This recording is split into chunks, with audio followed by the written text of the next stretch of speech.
नमस्कार दोस्तों, आपका स्वागत है हमारे चैनल में। आज हम भारत के संपूर्ण इतिहास दूसरा पार्ट के बारे में बताएंगे। हर्षवर्धन। 7वीं सदी के प्रारंभ होने पर हर्षवर्धन 606 से 647 ईस्वी में अपने भाई राजवर्धन की मृत्यु होने पर थानेश्वर व कन्नौज की राजगद्दी संभाली। 612 ईस्वी तक उत्तर में अपना साम्राज्य दृढ़ कर लिया। 620 ईस्वी में हर्षवर्धन ने दक्षिण में चालुक्य साम्राज्य, जिस पर उस समय पुलकेशन द्वितीय का शासन था, पर आक्रमण कर दिया। परंतु चालुक्य ने बहुत जबरदस्त प्रतिरोध किया तथा हर्षवर्धन की हार हो गई। हर्षवर्धन की धार्मिक सहिष्णुता, प्रशासनिक दक्षता व राजनयिक संबंध बनाने की योग्यता जगजाहिर है। उसने चीन के साथ राजनयिक संबंध स्थापित किए और अपने राजदूत वहां भेजे, जिन्होंने चीनी राजाओं के साथ विचारों का आदान प्रदान किया तथा एक दूसरे के संबंध में अपनी जानकारी का विकास भी। चीनी यात्री हैनसांग में, जो उसके शासनकाल में भारत आया था, हर्षवर्धन के शासक के समय सामाजिक, आर्थिक व धार्मिक स्थितियों का सजीव वर्णन किया। वो हर्षवर्धन की प्रशंसा की है। हर्षवर्धन की मृत्यु के बाद भारत एक बार फिर केंद्रीय सर्वोच्च शक्ति से वंचित हो गया।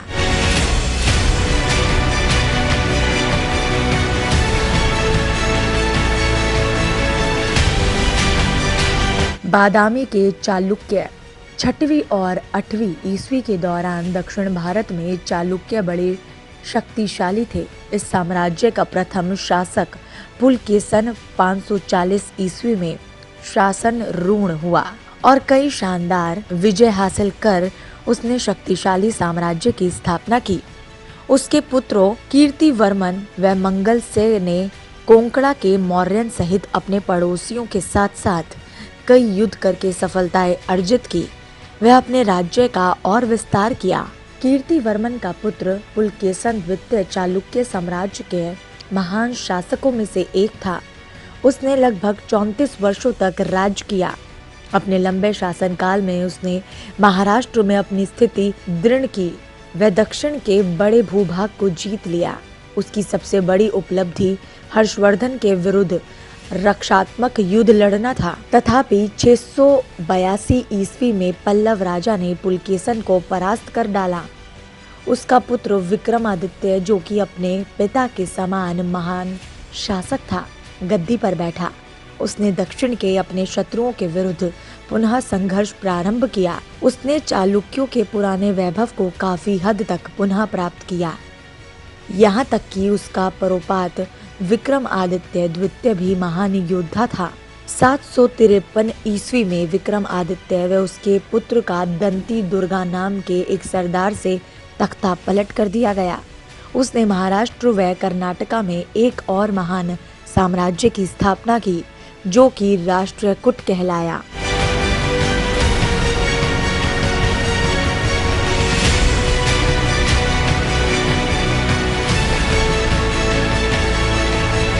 कांची के पल्लव।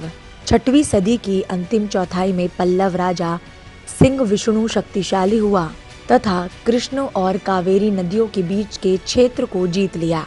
उसका पुत्र व उत्तराधिकारी महेंद्र वर्मन प्रतिभाशाली व्यक्ति था, जो दुर्भाग्य से चालुक्य राजा पुलकेशन द्वितीय के हाथों परास्त होकर अपने राज्य के उत्तरी भाग को खो बैठा। परंतु उसके पुत्र नरसिंह वर्मन प्रथम ने चालुक्य शक्ति का दमन लिया। पल्लव राज्य नरसिंह वर्मन द्वितीय के शासनकाल में अपने चरमोत्कर्ष पर पहुंचा। वो अपनी स्थापत्य कला की उपलब्धियों के लिए प्रसिद्ध था। उसने बहुत से मंदिरों का निर्माण करवाया था। उसके समय में कला व साहित्य फला फूला। संस्कृत का महान विद्वान दानदीन उस वक्त के राज दरबार में था। तथापि उसकी मृत्यु के बाद पल्लव साम्राज्य की अवनति होती गई। समय के साथ साथ ये मात्र स्थानीय कबीले की शक्ति के रूप में रह गया। आखिरकार चोल राजाओं ने 9वीं ईस्वी के समापन के आसपास पल्लव राजा अपराजित को परास्त कर उसका साम्राज्य हथिया लिया। भारत के प्राचीन इतिहास ने कई साम्राज्यों जिन्होंने अपनी ऐसी बपोती पीछे छोड़ी है जो भारत के स्वर्णिम इतिहास में अभी भी गूंज रही है, का उत्थान व पतन देखा है। 9वीं ईस्वी के समाप्त होते होते भारत का मध्यकालीन इतिहास पाला सेना प्रतिहार और राष्ट्रकूट आदि उत्थान से प्रारंभ होता है।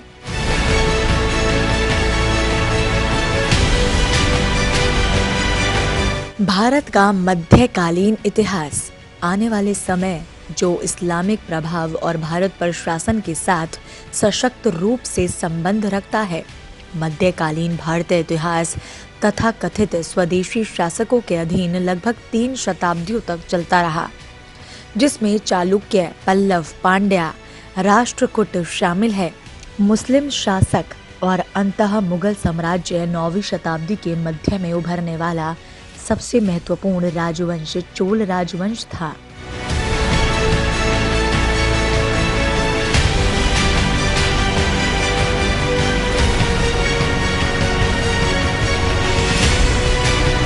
पाल राजवंश 8वीं और 10वीं शताब्दी एडी के बीच अनेक शक्तिशाली शासकों ने भारत के पूर्वी और उत्तरी भागों पर प्रभुत्व बनाए रखा। पाल राजा धर्मपाल जो गोपाल के पुत्र थे, 8वीं शताब्दी एडी से 9वीं शताब्दी एडी के अंत तक शासन किया। धर्मपाल द्वारा नालंदा विश्वविद्यालय और विक्रमशिला विश्वविद्यालय की स्थापना इसी अवधि में की गई। पाल वंश के पतन के बाद सेन राजवंश ने बंगाल में शासन स्थापित किया। इस राजवंश के स्थापक सामंत सेन थे। इस राजवंश के महानतम शासक विजय सेन थे। उन्होंने पूरे बंगाल पर कब्जा किया। उनके बाद उनके पुत्र बल्लाल सेन ने राज किया। उनका शासन शांतिपूर्ण रहा, किंतु इसने अपने विचारधाराओं को समूच बनाए रखा। वो एक महान विद्वान थे तथा उन्होंने ज्योतिष विज्ञान पर एक पुस्तक सहित 4 पुस्तकें लिखी।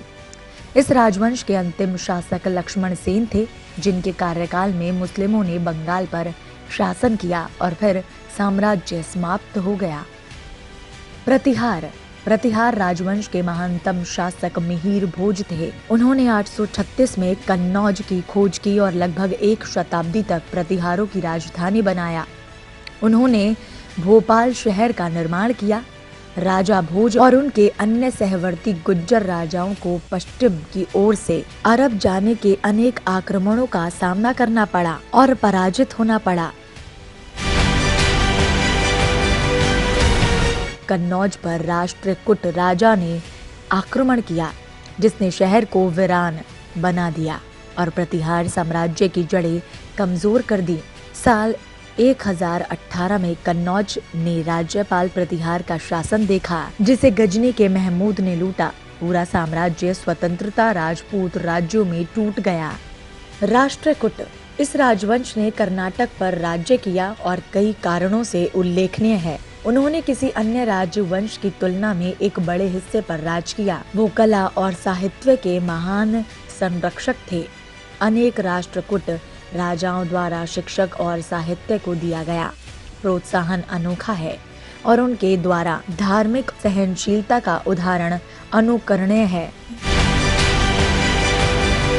दक्षिण का चोल राजवंश ये भारतीय महाद्वीप के एक बड़े हिस्से को शामिल करते हुए 9वीं शताब्दी एडी के मध्य में उभरा। साथ ही ये श्रीलंका तथा मालदीव में भी फैला था। इस राजवंश से उभरने वाला प्रथम महत्वपूर्ण शासक राजा राजचोल एक और उनके पुत्र तथा उत्तरवर्ती राजेंद्र चोल थे।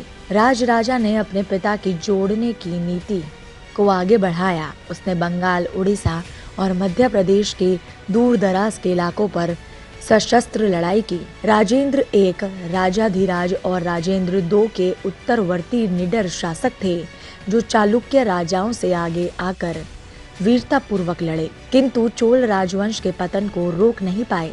आगे चलकर चोल राजा कमजोर और अक्षम शासक सिद्ध हुए। इस प्रकार चोल साम्राज्य आगे लगभग 1.5 शताब्दी तक चला गया और अंततः 14वीं शताब्दी एडी की शुरुआत में मलिक कफूर के आक्रमण पर समाप्त हो गया।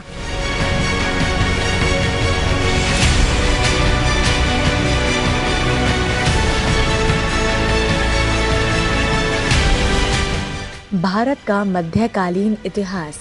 दक्षिण एशिया में इस्लाम का उदय। पैगंबर मोहम्मद की मृत्यु के बाद प्रथम शताब्दी में दक्षिण एशिया के अंदर इस्लाम का आरंभिक प्रवेश हुआ। उमायद खलीफा ने डेमस्कस में बलूचिस्तान और सिंध पर 711 में मोहम्मद बिन कासिम के नेतृत्व में चढ़ाई की। उन्होंने सिंध और मुल्तान पर कब्जा कर लिया। उनकी मौत के 300 साल बाद सुल्तान महमूद गजनी, जो कि एक खूंखार नेता थे, राजपूत राजशाहियों के विरुद्ध तथा धनवान हिंदू मंदिरों पर छापेमारी की एक श्रृंखला आरंभ की तथा भावी चढ़ाइयों के लिए पंजाब में अपना एक आधार स्थापित किया। साल 124 में सुल्तान ने अरब सागर के साथ कठियावाड़ा के दक्षिण तट पर अपना अंतिम प्रसिद्ध खोज का दौर शुरू किया, जहां उसने सोमनाथ शहर पर हमला किया और साथ ही अनेक प्रतिष्ठित हिंदू मंदिर पर आक्रमण भी।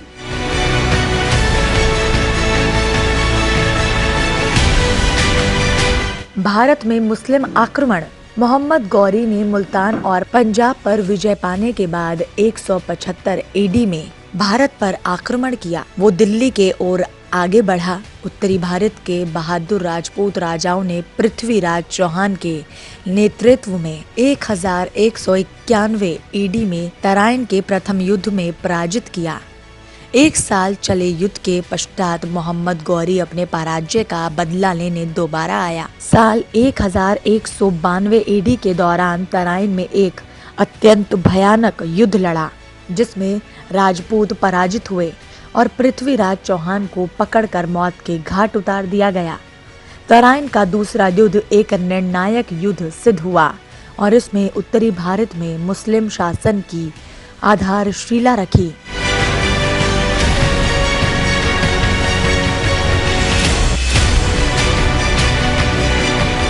दिल्ली की सल्तनत।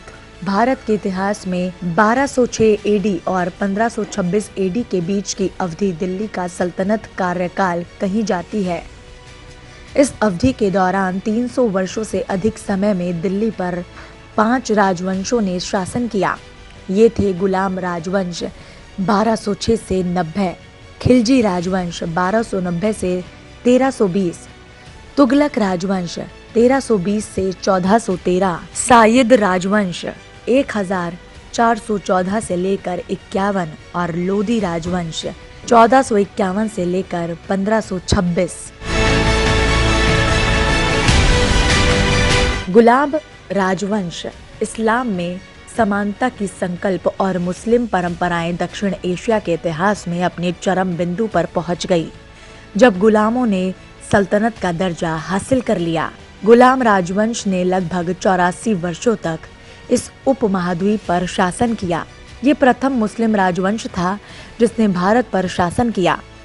मोहम्मद गौरी का एक गुलाम कुतुब उद्दीन ऐबक अपने मालिक की मृत्यु के बाद शासक बना और गुलाम राजवंश की स्थापना की। वो एक महान निर्माता था जिसने दिल्ली में कुतुब मीनार के नाम से विख्यात आश्चर्यजनक 238 फीट ऊंचे पत्थर के स्तंभ का निर्माण करवाया। गुलाम राजवंश का अगला महत्वपूर्ण राजा शम्स उद्दीन इल्तुतमिश था, जो कुतुब उद्दीन ऐबक का गुलाम था। इल्तुतमिश ने 1211 से 1236 के बीच लगभग 26 वर्ष तक राज किया और वो मजबूत आधार पर दिल्ली की सल्तनत स्थापित करने के लिए उत्तरदायी था। इल्तुतमिश की सक्षम बेटी रजिया बेगम अपनी और अंतिम मुस्लिम महिला थी जिसने दिल्ली के तख्त पर राज किया। वो बहादुरी से लड़ी, किंतु अंतः में पराजित होने पर उसे मार डाला गया। अंतः में इल्तुतमिश के सबसे छोटे बेटे नसीर उद्दीन महमूद को 1245 में सुल्तान बनाया गया, जबकि महमूद ने लगभग 20 वर्ष तक भारत पर शासन किया, किंतु अपने पूरे कार्यकाल में उसकी मुख्य शक्ति उसके प्रधानमंत्री बलबन के हाथों में रही। महमूद की मौत पर बलबन ने सिंहासन पर कब्जा किया और दिल्ली पर राज किया। साल 1266 से 1287 तक बलबन ने अपने कार्यकाल में साम्राज्य का प्रशासनिक ढांचा सुगठित किया तथा इल्तुतमिश द्वारा शुरू किए गए कार्यों को पूरा किया गया। खिलजी राजवंश। बलबन की मौत के बाद सल्तनत कमजोर हो गई और यहाँ कई बगावतें हुई। यही वो समस्या थी जब राजाओं ने जलाल उद्दीन खिलजी को राजगद्दी पर बिठाया। इससे खिलजी राजवंश की स्थापना आरंभ हुई। इस राजवंश का राजकाज 1290 एडी में शुरू हुआ, जो जलाल उद्दीन खिलजी का भतीजा था। षड्यंत्र किया और सुल्तान जलाल उद्दीन को मार गिराया। 1296 में वो खुद सुल्तान बन बैठा। अलाउद्दीन खिलजी प्रथम मुस्लिम शासक था जिसके राज्य ने पूरे भारत को लगभग सारा हिस्सा दक्षिण के सिरे तक शामिल था। उसने कई लड़ाइयाँ लड़ी, गुजरात, रणथंबोर, चित्तौड़, मलवा और दक्षिण पर विजय पाई। उसके 20 वर्ष के शासनकाल में कई बार मुगलों ने देश पर आक्रमण किया, किंतु उन्हें सफलतापूर्वक पीछे खदेड़ दिया गया। इन आक्रमणों ने अलाउद्दीन खिलजी ने स्वयं को तैयार रखने का सबक लिया और अपनी सशस्त्र सेनाओं को संपुष्ट तथा संगठित किया। साल 1316 एडी में अलाउद्दीन की मौत हो गई और उसकी मौत के साथ खिलजी राजवंश भी समाप्त हो गया। उम्मीद करते हैं आपको ये वीडियो पसंद आई होगी।